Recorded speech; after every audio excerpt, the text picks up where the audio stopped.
Nikki Haley, blows him out of the water. She wins by 16, 19 points in some polls.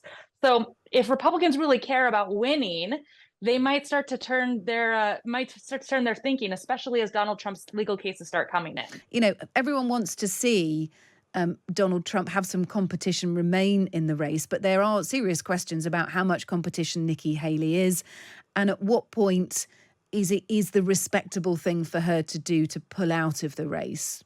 What is your opinion? So actually, candidates don't exit the race unless they've run out of money. And Nikki Haley has plenty of money. She actually outraised Donald Trump this last month. And she has the amount of money that she would need to sort of run this out as long as she wants. I continue to believe that her strategy is to just go state by state and run out the clock on him, whether that means something, terrible happens and something changes in the race or his legal cases catch up with him. I think that she plans to take this all the way to the convention if she can. Yeah, this is interesting. I mean, look, if she were to withdraw from the race and Donald Trump was the only key Republican standing, what would happen if she withdrew and then something happened to Donald Trump? Would she be allowed to come back in?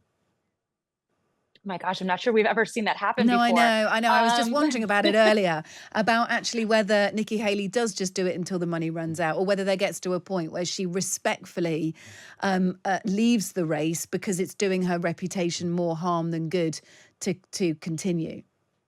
It's a little bit of a first past the post system, right? So she is gaining delegates. So even though she has been losing state by state, Yeah. she's been gaining delegates on him. So she would have a certain number of delegates. They would take it to the convention. It would be a contested convention, or who knows? Everything that we're talking about is completely unprecedented. We haven't had a contested convention since 1964. That's 60 years. But in terms of something terrible happening and sort of the last woman standing, so to speak, I don't think we know what that would look like. Yeah, okay. Look, South Carolina is her home state. The latest polling I've got here from South Carolina shows that she's 30 points behind the former president. How does she play this one then, Shannon? From a strategic point of view, she knows she's behind it. It's her home state. Does she do anything different? Does she do anything more? Well, certainly nothing is going to be more embarrassing for Nikki Haley than losing to none of these candidates, which she did in Nevada just a few weeks ago. Yeah. Even though that primary was completely inconsequential, that's a pretty embarrassing messaging point. I think she knows she's going to lose South Carolina. Everyone knows she's going to lose South Carolina. But we're looking at this the wrong way. Yes, he's winning by 30 points, but an incumbent, like a de facto incumbent president, should not be losing that percentage of his party. There is enough independent and Republican electorate out there that don't want Donald Trump. And once voters start to wake up to electability, every single poll that is coming out showcases that Donald Trump cannot lose against Joe Biden, whereas Nikki Haley, blows him out of the water. She wins by 16, 19 points in some polls.